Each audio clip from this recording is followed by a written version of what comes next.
오늘 창세기 6장 말씀을 나누겠습니다. 독일 베를린에 국제 NGO 본부가 있습니다. 국제 투명성 기구라는 단체가 있는데, 이 국제 투명성 기구 단체에서 매년 국가의 부패 지수를 보고를 합니다. 전체 176개 나라 가운데 각 나라의 부패 지수에 대한 순위를 매기는데, 2015년에 한국이 37위였어요. 그래도 176개 나라 가운데 상위권에 속했었는데, 2016년에 1년 만에 무려 52위까지 떨어졌습니다. 지금 한국의 부패 지수가 어느 정도냐 하면 우리보다 한 단계 위가 아프리카 르완다 국가입니다. 그러니까 한국이 아프리카 르완다보다 더 부패한 나라라는 거예요. 여러 가지 정치, 경제, 사회 각 분야에서 뇌물과 부패가 만연화된 나라 중에 하나가 이제 한국 사회입니다. 부패 국가의 상징이 중국인데, 중국은 그러면 몇이냐? 79위입니다. 한국이 많이 부패가 심해진 나라 중에 하나가 되어버렸습니다. 예수께서 사탄이 하늘에서 번개처럼 땅에 떨어지는 걸 봤다 그랬습니다. 사탄이 땅에 떨어졌다는 것은 어떤 걸 의미합니까? 사람들의 죄와 부패와 타락이 급격하게 확산이 된다는 거예요. 지금 한국 사회나 한국 교회가 탐욕과 교만과 위선과 악이 점차 보편화되는 시대에 우리가 살고 있는 거예요. 오늘 하나님께서 6장에서 이제 세상을 심판하시기로 결정을 내리셨습니다. 4장 16절에서 24절까지 가인의 계보, 족보가 나오고, 5장 1절에 32절까지는 셋, 아담의 자손 셋의 족보가 나와서 두 개의 족보가 이어져 가고 있는데, 5장에서는요 아들들에 대한 족보만 있었습니다. 누가 누구 아들을 낳았다 그랬는데, 오늘 6장 1절에서는 이제 인류가 번성하기 시작하면서 아들의 이야기가 아니라 땅의 딸들의 이야기가 나와요. 6장 1절에 사람이 땅 위에 번성하기 시작할 때 그들에게서 누가 태어났어요? 딸들이 태어나기를 시작을 했습니다. 자, 어떤 일이 일어났는가? 6장 2절에서 4절까지 보시면 이게 우리가 이해하기 정말 어려운 구절입니다. 그래서 어떤 구약 신학자들은 이 구절을 다른 고대 근동의 신화에서 가져다가 이 성경 본문에 끼워 넣었다고 해석하는 분도 계시고, 현대 성서 신학 주석 같은 데 보면 아예 이 부분을 주석을 안 해요. 이거는 우리가 이해할 수 없다고 그렇게 해석을 합니다. 어떤 일이 벌어졌나요? 6장 2절에 보시면 하나님의 아들들이 사람의 딸들의 아름다움을 보고 자기들이 좋아하는 모든 여자를 아내로 삼았더라. 그래서 태어난 사람들이 네피림, 거인의 후손 용사들이 태어난 거예요. 그래서 하나님의 아들들이 누구냐는 겁니다. 에즈베리 신학교 구약학 교수이신 빅터 해밀턴 박사는 이 하나님의 아들들에 대해서 지금까지 학자들이 주장한 몇 가지 이론을 우리에게 설명을 했는데, 그 첫 번째 이론은 하나님의 아들들은 구약 성경에서 천사로 번역을 많이 했으니까 이 사람들은 천사일 것이다. 실제로 구약 성경에서는 하나님의 사람들이 천사로 많이 등장을 하고 천사로 번역이 됐었습니다. 그런데 문제는 천사가 사람의 딸들과 결혼해서 애를 낳을 수 있느냐? 왜냐하면 천사는 중성이기 때문에, 남자도 아니고 여자도 아니고 중성적 존재이기 때문에 아이를 못 낳아요. 그러면 여기서 하나님의 사람들은 천사가 아닌 거예요. 그리고 만일에 천사가 아이를 낳는다고 해도 천사들이 지은 죄 때문에 하나님이 사람을 심판하신다는 건 말이 안 되죠. 죄 지은 사람을 심판해야지. 근데 하나님이 지금 누구를 심판하고 계세요? 사람을 심판하고 있잖아요. 그래서 두 번째 이 하나님의 아들들에 대한 해석이 아마 가인 계보의 왕족들일 것이라고 추측을 하는 겁니다. 왜냐하면 실제로 왕들은 고대 근동사회에서 신의 아들들로 불렸잖아요. 그러니까 애굽의 바로도 자기를 뭐라 그랬습니까? 신의 아들이라 그랬어요. 바벨론의 느부갓네살도 자기를 뭐라 그랬어요? 신의 아들이라 그랬어요. 로마의 모든 황제들은 자기를 신의 아들이라 그랬어요. 그러면 가인 계보에 속해 있는 왕들이 하나님의 아들들이라고 불렸을 것이다. 그럴 수 있습니다. 그런데 왕 하나를 하나님의 아들로 부르는 거 이해가 되지만 이건 집단으로 하나님의 아들들이라고 불렀으니까 이거는 뭔가 인간의 상식으로 맞지가 않는 거예요. 세 번째 해석은 아담이 타락하기 이전에 낳은 자식들이 있다는 겁니다. 왜냐하면 우리는 아담과 하와가 타락하고 바로 죄를 짓고 에덴에서 쫓겨나서 가인과 아벨을 낳았을 걸로 추정을 하잖아요. 그런데 하나님이 하와에게 잉태하는 고통을 더하셨습니다. 그러면 잉태하는 고통을 알고 있던 하와에게 고통을 더하셨다고 이렇게 표현을 된다 그러면 아담과 하와가 타락 이전에 낳은 자손들이 있었다는 거예요. 그러면 이 사람들이 그 하나님의 아들들이라고 불리워지는 사람들이고 이 사람들은 타락 이전에 따로 아담과 하와가 죄짓기 전에 낳은 자식들이니까 그래서 따로 한 무리가 있었는데 그 사람들이 타락한 이후에 죄인들이 낳은 딸들, 사람의 딸들하고 결혼을 해서 낳은 자식이 아마 네피림의 후손들일 거라고 보는 겁니다. 그런데 성경이 이 일에 대해서 어떤 말도 하고 있지 않기 때문에 이건 상상력이지 성경적 근거가 없어요. 그러면 가장 보수 신학자들에게 가장 지지를 받고 있는 게 뭐냐 하면 하나님의 아들들은 5장에 나와 있는 경건한 셋의 후손들이고 사람의 딸들은 4장에 나와 있는 가인의 계보의 딸들일 것이라고 추정을 하는 거예요. 그래서 하나님께 경건한 사람들이 가인의 죄인의 딸들하고 결혼을 해서 그래서 낳은 자식들이 바로 그 시대의 거인들일 것이라고 보는 겁니다. 4절에 보시면 당시에 땅에는 네피림이 있었고 그 후에도 하나님의 아들들이 사람의 딸들에게서 들어와 자식을 낳았으니 그들은 용사라. 그래서 거인의 무리가 네피림이 그 당시에도 있었는데 하나님의 사람들이 사람의 딸들과 낳아서 거인을 낳았는데 그들은 용사였다는 겁니다. 가장 무난한 해석이 경건한 셋의 후손들이 불건견한 사람의 딸들과 결혼해서 낳은 이 자녀들이 그 당시에 용사들이었을 것으로 추정하는 게 그래도 제일 합리적인 해석이 됩니다. 오늘 우리도 마찬가지입니다. 우리 시대에도 여전히 경건한 사람과 불경건한 사람들의 결혼에 대해서 굉장히 긴장하고 있잖아요. 바울은 고린도전서 같은 경우에는 아예 하나님과 우상이 어떻게 멍에를 같이 매겠느냐까지 극단적으로 설명한 적이 있었습니다. 자, 하나님의 아들들이 지은 죄의 그 과정이 바로 아담과 하와가 죄를 지은 과정하고 똑같이 전개가 됩니다. 하나님의 아들들이 사람의 딸들의 아름다움을 보고 하와도 선악과를 보고 지혜롭게 할 만큼 탐스럽게 생각을 했잖아요. 그런 것처럼 하나님의 아들들이 사람의 딸들의 아름다움을 보고 어떻게 했습니까? 욕망이 일어난 거예요. 욕심이 일어나서 자기들이 좋아하는 모든 여자를 다 뭘로 삼았어요? 아내로 삼았습니다. 그러니까 라멕은 이미 일부 다처제였었어요. 그러니까 아마도 이렇게 자기의 눈에 아름다운 여자를 다 아내로 택한 걸로 봐서 가인의 후손들일 것이라고 이렇게 추정을 할 수 있습니다. 그래서 거꾸로 해석하는 학자도 있어요. 하나님의 아들들은 가인의 후손들이고 사람의 딸들은 셋의 후손들로 해석하는 분도 계세요.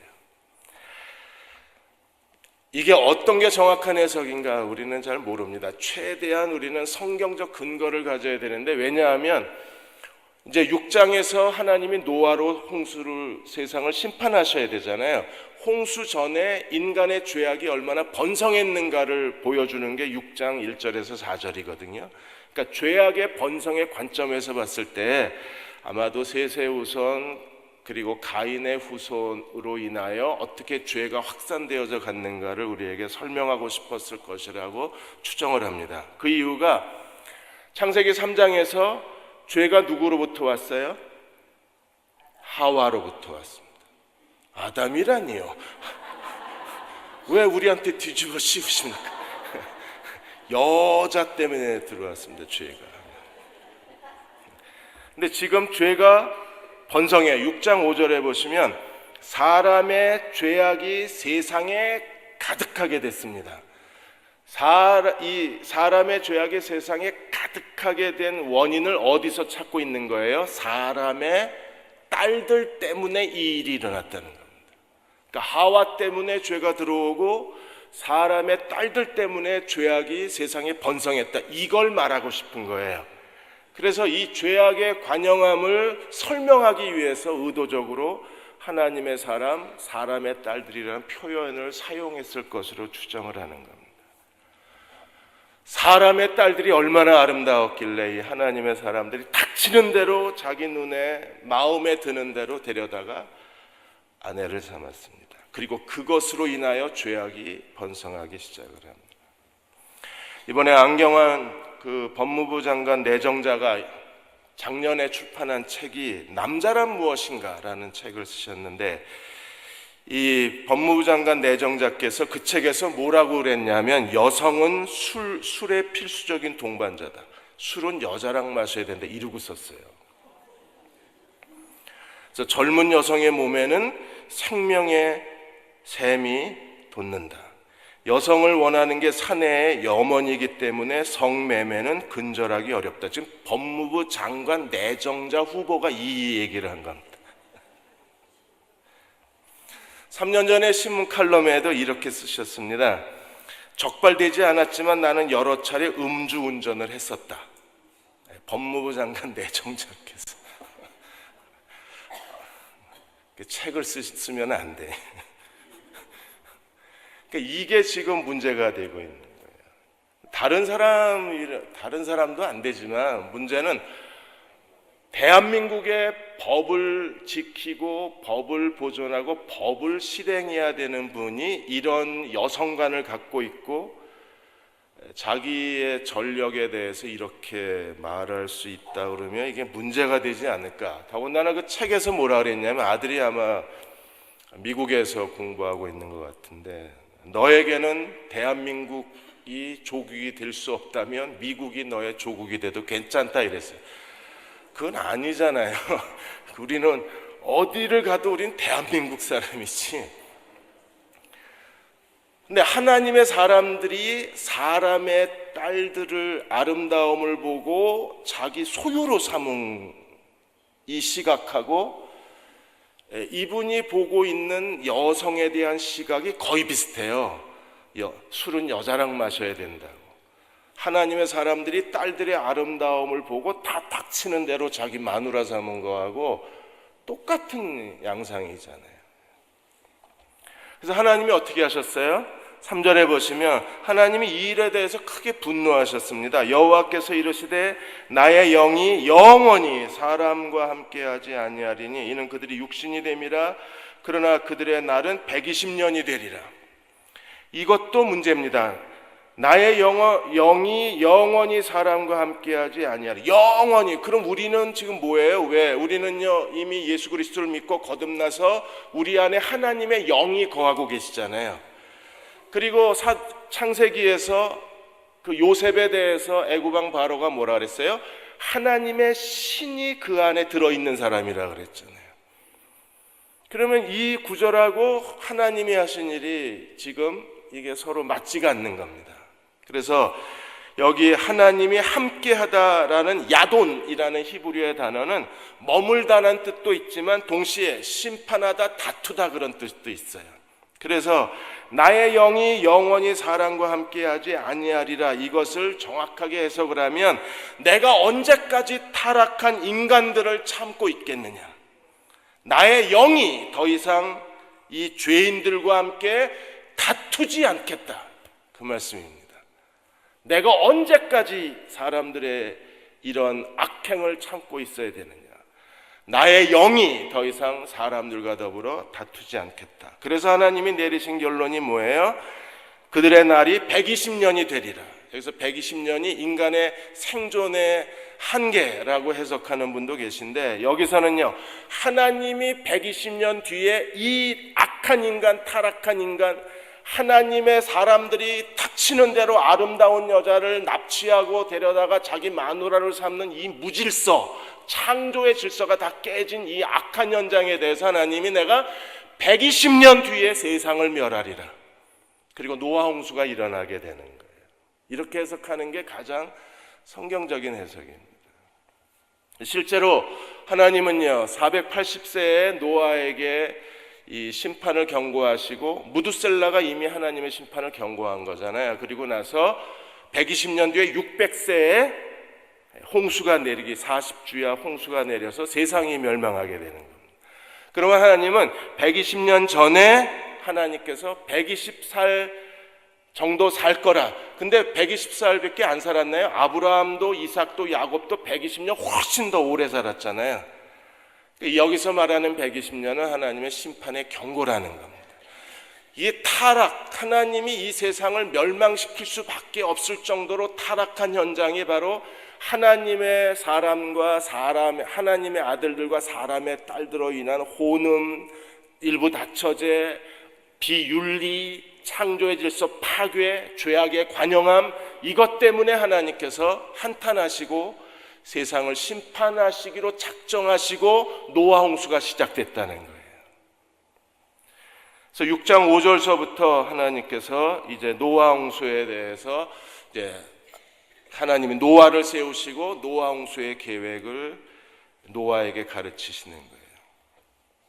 이번에 김상곤 사회부총리 겸 교육부 장관 후보자도 이게 문제가 큽니다. 왜냐하면 이분이 논문을 표절을 하셨어요. 그러니까 문제는 교육부 장관 후보가 논문을 표절했다는 데 문제가 있어요.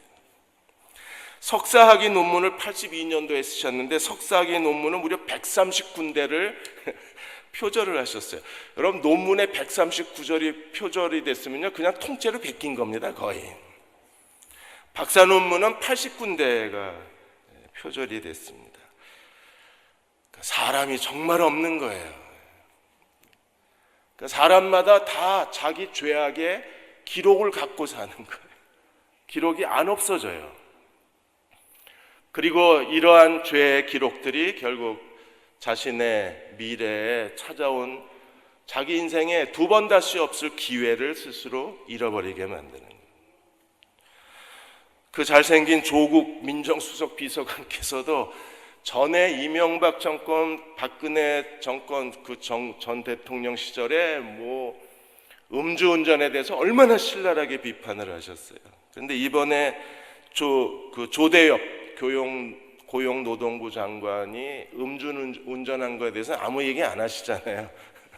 전에 그 경찰청장 이철성인가요? 그분이 그 음주운전했을 땐 정말 신랄하게 이런 일은 미국 청문회에서 일어날 수도 없는 일이다. 막 미국 청문회까지 얘기하시고 선진국에선 어떻게 이런 일이 일어났냐 그랬는데 실제로 같은 조씨라 그런가? 조대엽 후보가 음주운전했을 때 나도 동의를 해야 되는 거구나. 저도 조씨이기 때문에. 5절에서 12절까지 이런 일들이 당연한 시대에서 하나님이 세상을 심판하시는 거예요. 5절에서 12절까지 구조가 죄, 노아, 죄 이렇게 해서 세 덩어리를 설명하고 있습니다. 먼저 그 당시에 노아 시대에 얼마나 죄가 번성했는가에 대해서 보겠습니다. 6장 5절에 보시면 여호와께서 사람의 죄악이 세상에 어떻게 했어요? 가득했습니다. 그러니까 꽉 차서 빈틈이 없었어요. 이 가득하다는 단어가 정말 무서운 겁니다. 인간이 사는 모든 공간이 완전히 꽉 찼어요. 단 0.1%도 빈 공간이 없어요. 뭘로 가득 차 있어요? 죄악이. 사람의 생각은요, 사람이 사는 세상이 죄악으로 가득 찼을 뿐 아니라 사람의 머릿속, 마음에도 마음으로 생각하는 모든 계획이 항상 악했습니다. 그래서 하나님이 세상을 심판하실 수밖에 없는 거예요. 하나님이 어떻게 하셨어요? 6절 7절에 보시면 땅 위에 사람 지으셨음을 한탄하시고, 하나님이 창조주 하나님이 사람을 창조하신 걸 후회하셨습니다. 내가 쟤네들을 왜 만들었나 이러십니다. 땅 위에 사람 지으셨음을 한탄하사 마음에 근심하시고 이르시되 내가 창조한 사람을 내가 지면에서 쓸어버리겠다. 이 쓸어버린다는 게 물로써 지워버린다는 겁니다. 그러면 우리가 그릇에 더러운 게 묻으면 뭘로 씻어요? 물로 씻어버립니다. 우리가 옷에 더러운 것이 묻으면 뭘로 빨아요? 세제와 물로 빠는 겁니다. 그런 것처럼 하나님이 세상에 사람을 창조하신 걸 하나님이 크게 후회하시고 크게 한탄하시고 크게 슬퍼하시고 씻어버리자. 그게 쓸어버린다. 그래서 노아 홍수로 하나님이 세상을 멸망하시는 거예요. 내가 창조한 사람을 내가 지면에서 쓸어버리되 사람으로부터 가축, 기는 것, 공중의 새까지 하나님 모든 창조 세계가 사람으로 인하여 사람이 다스리는 하나님이 지으신 모든 짐승과 기는 것과 공중의 새까지 그리하리니 이는 내가 그것들을 지었음을 어떻게 해요? 한탄해. 하나님이 다 그냥 지워버리시겠다. 물로써 지워버리시겠다. 출애굽기 32장 33절에도 여호와께서 모세에게 이르시되 누구든지 내게 범죄하면 내가 내 책에서 그를 어떻게 하리라? 지워버리리라. 이 지워버리는 게 쓸어버리는 거예요. 하나님이 죄로 가득 찬 세상을 하나님께서 물로써 지워버리시겠다고 선언을 하신 거예요. 그리고 11절 12절에 다시 죄악에 대해서 또 하나님이 증언을 하시기를 그때 온 땅이 하나님 앞에 부패하여 포악함이 땅에 어떻게 해요? 가득했어요. 5절에서는 사람의 죄악이 세상에 가득했어요. 11절에서는 온 땅에 하나님 앞에 부패하여 포악함이 가득했어요. 그냥 빈틈이 없이 온갖 포악함이 부패가 세상을 가득 채워버린 겁니다. 그래서 그때 온 땅이 하나님 앞에 부패하여 포악함이 땅에 가득한지라 하나님이 오신즉 땅이 부패하였으니 이는 땅에서 모든 혈육 있는 자의 행위가 부패함이라. 황폐해진 땅을 하나님이 어떻게 하셨습니까? 아예 황폐하게 만들어 버리리라. 어차피 다 망가져 버렸으니까 하나님께서 그 망가져 버린 인간과 땅을 하나님이 다 심판하시고 쓸어버리시기로 하나님이 작정을 하신 거예요. 그래서 죄악이 가득하고 포악함이 가득하고 12절에 하나님 보신즉 땅이 부패하고 땅에 혈육이 있는 자의 행위가 부패하고. 그래서 13절에 하나님이 노아에게 이르시되 모든 혈육이 있는 자의 포악함이 땅에 가득함으로 그 끝날이 내 앞에 이르렀으니 내가 그들을 땅과 함께 멸하버리. 끝날이 이르렀으니 마침내 하나님의 심판의 날이 오고, 왜냐하면 하나님 뭐라고 그러셨어요? 120년 뒤에 내가 세상을 심판하리라. 그리고 그 끝날이 하나님의 심판의 날이 다가온 거예요. 그래서 하나님이 모든 포악함이 땅에 가득함으로 5절에 가득함으로 11절에 가득함으로 13절에 가득함으로 죄와 악독함과 부패가 땅에 가득함으로 이제 끝날이 이르는 거예요. 하나님이 심판하시는 거예요. 지금 우리가 사는 세상도요, 점점점 쌓여지는 게 느끼시죠? 여러분도 세상을 보면 죄가 계속 쌓여요. 교회 안에도 보면 계속 쌓여요. 제가 저 자신을 봐도 죄가 계속 쌓여요. 어느 날 가득하면 그게 끝날이 되어버려요. 하나님이 사람 지으신 걸 한탄하셨다니까 이게 너무 슬픈 겁니다. 우리도 가끔 자기 자신을 쳐다보고 스스로 후회하잖아요. 왜 이렇게 살았을까? 그리고 자기 자신이 한심스럽잖아요. 때가 많이 있잖아요. 그런데 하나님이 사람 사는 모습을 이렇게 보시면서 아이고 저 한심한 조경호 이러시면요 이게 끝난 거예요. 내가 조경호를 왜 지었을까 이러시면 이게 정말 마음 아픈 일이잖아요.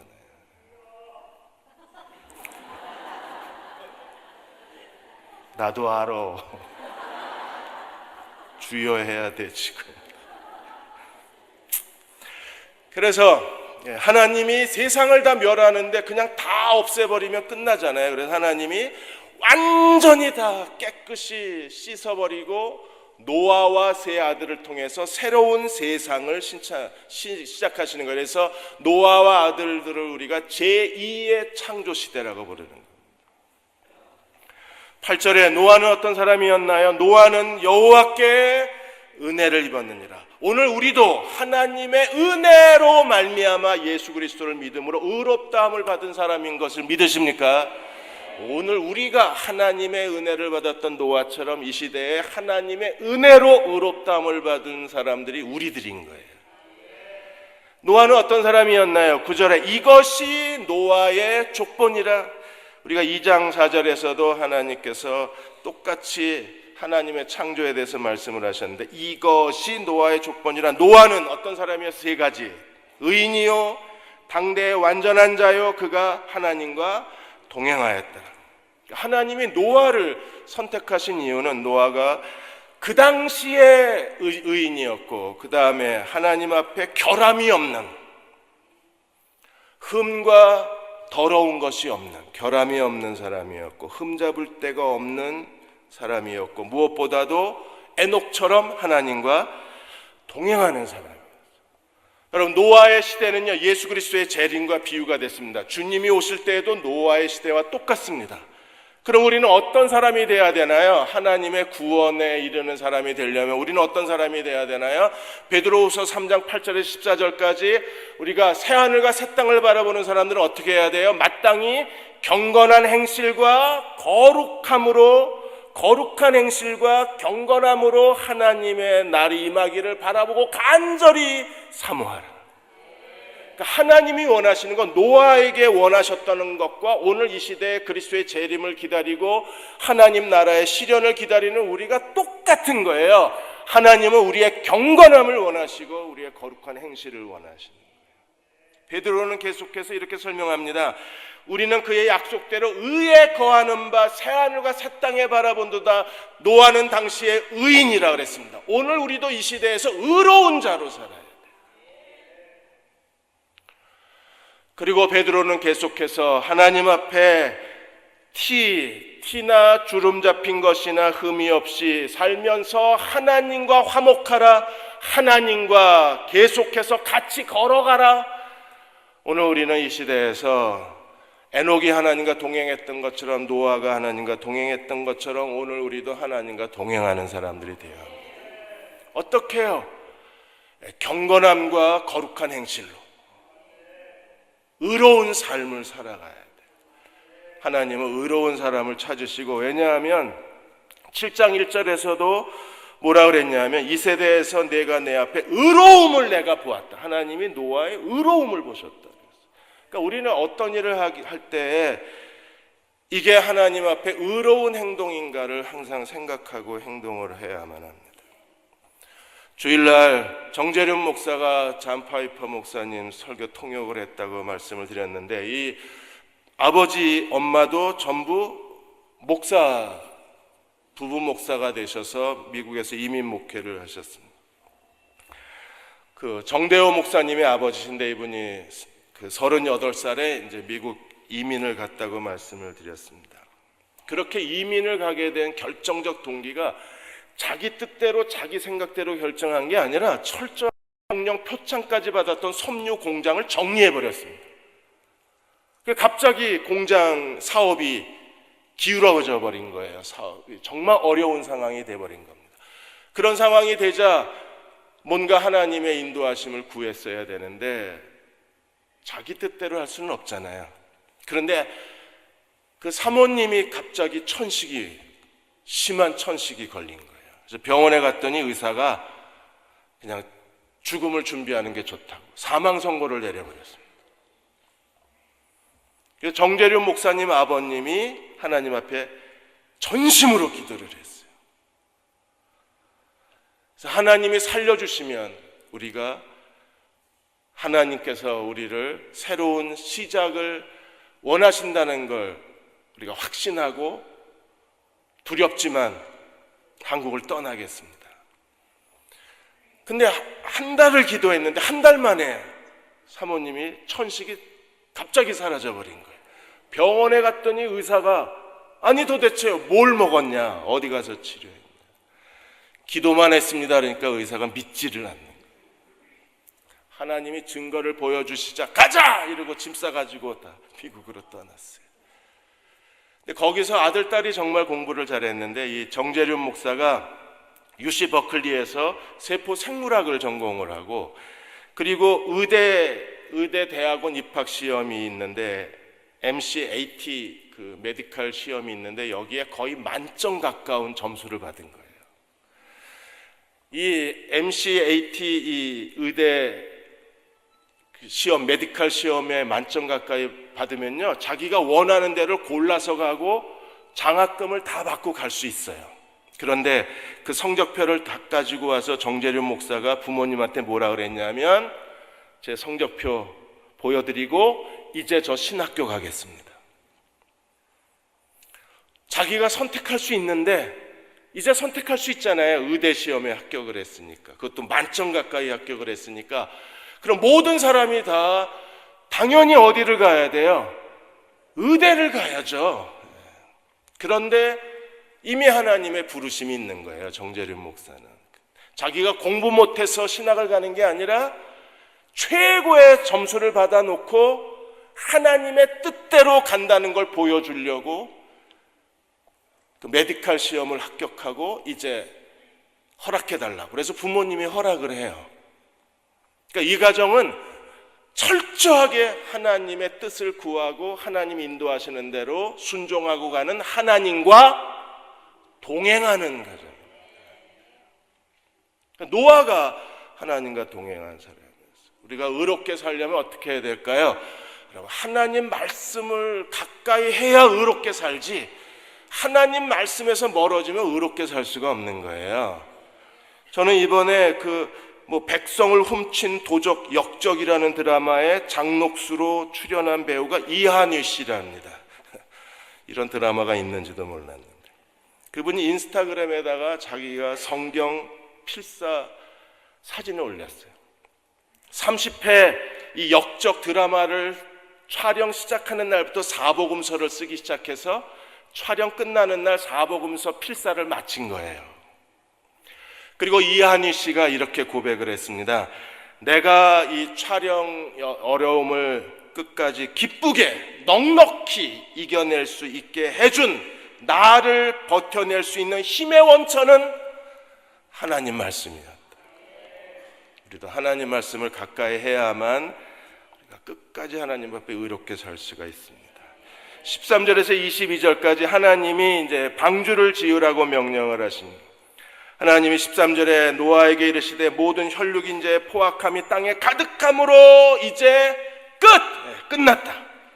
이제 하나님의 기다림은 끝났습니다. 이제 끝나고 하나님이 내가 그들을 땅과 함께 다 멸해버리겠다. 하나님의 심판의 날이 이르렀습니다. 그리고 하나님이 노아에게 방주를 지으라고 명령을 하시는 거예요. 그래서 14절에서 16절까지 방주 짓는 법이 나오고 19절에서 21절까지는 방주를 지은 다음에 노아가 해야 될 일에 대해서 설명을 하는 겁니다. 하나님께서 이 방주라는 히브리어의 단어가 테바라는 단어입니다. 이게 모세의 갈대상자하고 똑같은 단어예요. 방주도 테바, 갈대상자도 테바. 그래서 하나님이 노아와 모세를 통해서 노아를 통해서는요 방주를 짓는 법을 자세하게 설명해 주시고 모세를 통해서는 하나님의 성막을 짓는 법을 자세히 설명을 하셨어요. 그래서 하나님이 노아에게는 방주 설계도를 주시고 모세에게는 하나님의 성전 설계도를 주신 거예요. 하나님이 어떻게 지으라고 그러셨을까요? 간단히 한번 보겠습니다. 14절에 보시면 코페로 나무를 지을 때 칸을 막고 역청을 그 앞에 칠하라고 명령을 하셨어요. 15절에 방주의 크기에 대해서 나옵니다. 방주는 이러하니 길이가 300규빗, 300규빗이면요 134m 정도 됩니다. 그 다음에 길이가 너비가 50규빗, 50규빗이면 약 22m 정도 돼요. 그 다음에 높이가 30규빗이면 약 13.4m 정도 됩니다. 그러면 보통은 농구장 갖고 설명을 합니다. 농구장을 10개를 쭉 늘여놓은, 그래서 이쪽에 10개, 이쪽에 10개, 이 농구장 20개의 넓이와 길이가 방주 크기하고 비슷한 거예요. 어떤 분은 축구장 갖고 얘기합니다. 축구장을 조금 이렇게 양쪽에서 누르면 위아래로 길어지고 좌우는 좁아지잖아요. 축구장을 약간 찌그러뜨리면 방주 크기랑 똑같이 됩니다. 그 안에 43,000톤의 물건을 방주 안에 집어넣을 수 있어요.